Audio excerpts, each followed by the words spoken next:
Despite efforts to encourage young people to take up practical conservation occupations, there is still a shortage of suitable labour for heritage work, and many traditional skills are in danger of dying out completely. According to Tracy Stringfellow from Heritage Lincolnshire, this is putting our precious heritage at risk. Many of the skills that once held our towns and villages together are now at risk of disappearing altogether.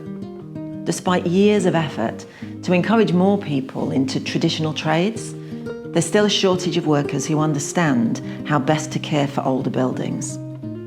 We absolutely need skilled people in construction, and modern training does a brilliant job of preparing people to build new homes and infrastructure. But most courses don't introduce the principles of traditional building early on. So though they may learn to lay concrete or fit plasterboard, they might never be taught about lime mortar or why older buildings behave differently. And that gap matters because it shows how we treat the buildings we already have. Knowing how older buildings are put together, how materials like lime, slate and timber work, and how to repair them sensitively and with care is important.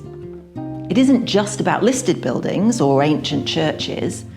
This issue impacts our pre-1940s building stock. Our homes, our shops, chapels and pubs that make up so much of our towns and villages. Many of the buildings you live or work in today could benefit from someone who understands how traditional materials behave and how to repair them in ways that won't cause damage over time. At Heritage Lincolnshire, we help people learn how to look after their buildings. We spend a lot of time working with colleagues across the country to find those skills, teach them, and keep them alive for the benefit of our buildings, our communities, and the places we call home. We want building owners to feel confident, not overwhelmed.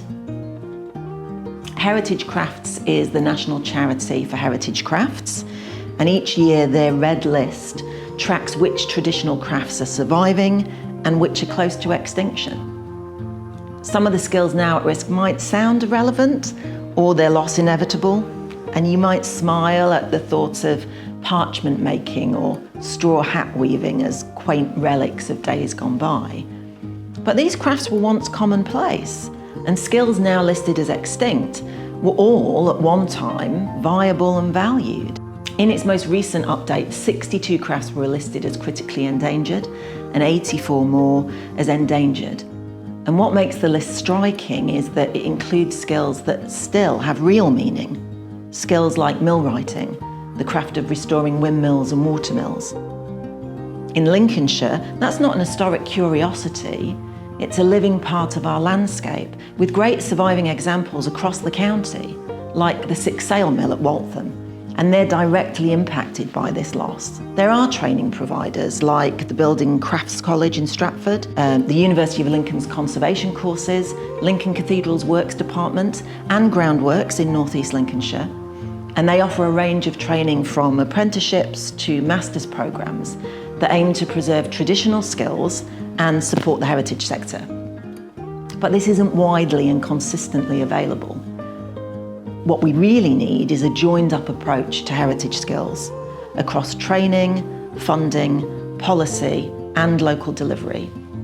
Because if we want to save our buildings, we have to save our traditional skills before it's too late to do either. These buildings are vital to our sense of place. What makes our hometowns and counties so unique? And without the skills to care for them, we risk losing more than bricks and mortar.